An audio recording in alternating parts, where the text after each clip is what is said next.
ito na pakawalan yung kapatid niya in 5 minutes. Kung hindi ay papatayin niya isa-isa itong mga hostages. Subalit kagad naman nating nirelay ng News 5 itong impormasyon dito sa Ground Commander kay Colonel Bernal na kagad naman tumawag yata sa kanilang crisis committee. Subalit mabagal ang sagot nitong crisis committee, kung kaya sunod-sunod na naputok ang narinig natin. Pero bago nagpaputok ito, nagmumura itong si Captain Mendoza na sabi niya talagang akala nyo nagbibiro ako, uubusin ko na ang mga pasahero dito. Ayun, from then on narinig natin itong 6 na putok na sunod-sunod mula dito sa aking kinaroroonan. Itong kasalukuyan naka-standby itong mga SWAT. Ayun, tinitira nila, binabakbak nila itong likod ng bus naman ngayon. Doon naman yung activity ngayon.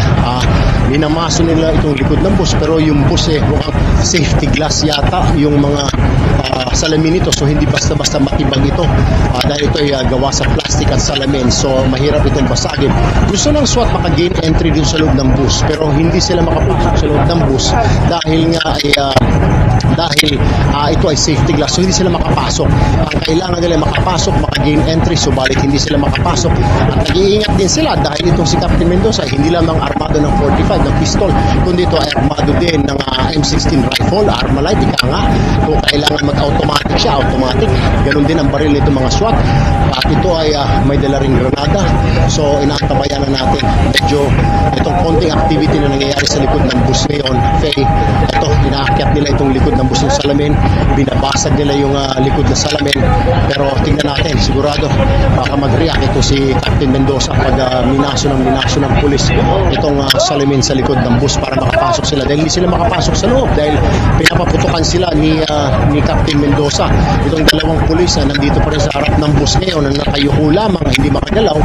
Yung ibang mga SWAT na nasa gilid kanina ng bus, ay umatras na rin. Dito na sila sa likod ngayon. Itong binabasag nila itong salamin ng bus sa likod para makapasok dito sa loob ng naturang bus, itong Hong Tai Travel. Umaabot na simula pa kaninang umaga itong alas 9:30 na ng umaga na simula itong crisis. At ngayon ay 10 oras na itong crisis situation na dito sa may Quirino Grandstand. At patuloy nating inaantabayanan ito at tinitignan kung yung mga pangyayari ngayon dito sa nasabing lugar. Ito, inaantay natin. Walang movement ngayon. Nakatutok yung mga baril ng SWAT operatives sa likod ng bus. Just in case na kung may return fire, ito magpapakalit na putok. Ito na. Yung dalawang pulis nandun pa rin sa harap. Hindi ko alam kung may tama yung isang pulis dahil nagkaputok ng dalawang putok si Captain Mendoza habang umaakit itong isang pulis na SWAT member sa harap ng salamin. Kaya itong tumalon dahil sunod-sunod dalawang putok ang pinaputok galing sa loob ng bus. Ngayon itong mga SWAT naman sa likod ng bus ay nagpaputok dito sa pinupukpok itong likod ng salamin. Mapapansin nyo rito, isang mobile naman ngayon ang dahan-dahan na gumagapang papunto doon sa SWAT at meron isang pulis na nakasunod ngayon dito.